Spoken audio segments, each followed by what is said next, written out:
ভারতে শেখ হাসিনাকে চুপ থাকতে হবে বলছেন ডক্টর ইউনূস। ছাত্র জনতার আন্দোলনে প্রধানমন্ত্রীর পদ ছেড়ে ভারতে অবস্থানরত শেখ হাসিনাকে চুপ থাকতে বলেছেন অন্তর্বর্তী সরকারের প্রধান উপদেষ্টা মুহাম্মদ ইউনূস।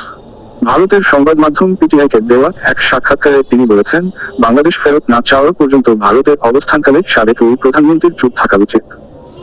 বৃহস্পতিবার 5 সেপ্টেম্বর পিটিআই নিউজের ওয়েবসাইটে সাক্ষাৎকারটি প্রকাশ করা হয়েছে। গত 5 আগস্ট থেকে ভারতে অবস্থান করছেন ক্ষমতাচ্যুত প্রধানমন্ত্রী ও আওয়ামী লীগ সভাপতি শেখ হাসিনা। ভারতে বসে শেখ হাসিনার রাজনৈতিক মন্তব্য করা একটি অবধূত সুর আচরণ বলে মন্তব্য করেছেন ইউনূস। শান্তিতে নোবেলজয়ী ড ইউনূস বলেন, ভারতে শেখ হাসিনার অবস্থানে কেউ স্বস্তিতে নেই, কেননা বিচারের কাঠগড়ায় দাঁড় করাতে আমরা তাকে দেশে ফেরত আনতে চাই। তিনি ভারতে থাকছেন এবং এটির সময় কথা বলছেন, যা সমস্যা তৈরি করছে। তিনি যদি চুপ থাকতেন তাহলে আমরা বিষয়টি ভুলে যেতাম, লোকজনও ভুলে যেতেন, কারণ তিনি নিজের জগতে থাকতেন। কিন্তু ভারতে বসে তিনি কথাবার্তা বলছেন এবং নানা নির্দেশনা দিচ্ছেন। কেউ এটা পছন্দ করছেন না। ড ইউনূস বলেন, সবাই এটি বোঝেন। আমরা দৃঢ়তার সঙ্গে বলছি তার চুপ থাকা উচিত। এটি তার কথাবার্তা ও নির্দেশনা আমাদের প্রতি অবন্ধুসুলভ আচরণ। তাকে সেখানে আশ্রয় দেওয়া হয়েছে এবং তিনি সেখানে থেকে প্রচার চালাচ্ছেন।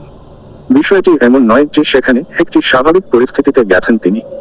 গণ অভ্যুত্থান ও জনরোষের মুখে তিনি পালিয়েছেন। গত 13 আগস্ট শেখ হাসিনার এক বিবৃতি প্রসঙ্গে ড ইউনূস এসব কথা বলেন।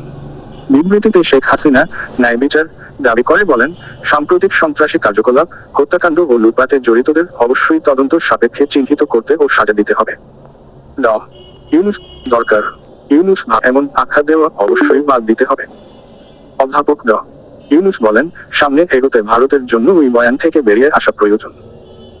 এই বয়ান হলো, প্রত্যেকে ইসলামপন্থী, বাংলাদেশ জাতীয়তাবাদী দল বিএনপি ইসলামপন্থী, বাকি সবাই ইসলামপন্থী, আর তারা সবাই এ দেশকে আফগানিস্তানের পরিণত করবেন এবং বাংলাদেশ শুধু শেখ হাসিনার হাতেই নিরাপদ। ভারত এমন আখ্যানে বিমোহিত। এ আখ্যান থেকে বেরিয়ে আসতে হবে ভারতকে। বাংলাদেশ অন্য যে কোনো দেশের মতোই আরেকটি প্রতিবেশী। বাংলাদেশ সম্প্রতি সংখ্যালঘু হিন্দু সম্প্রদায়ের ওপর হামলার অভিযোগ এবং এ ঘটনায় ভারতের উদ্বেগ প্রকাশ সম্পর্কে ড ইউনূস বলেন, এটি শুধুই একটি অজুহাত। এ বিষয়ে তিনি বলেন, সংখ্যালঘু সম্প্রদায়ের অবস্থাকে এভাবে ফুলিয়ে ফাঁপিয়ে তুলে ধরার চেষ্টার বিষয়টি একটা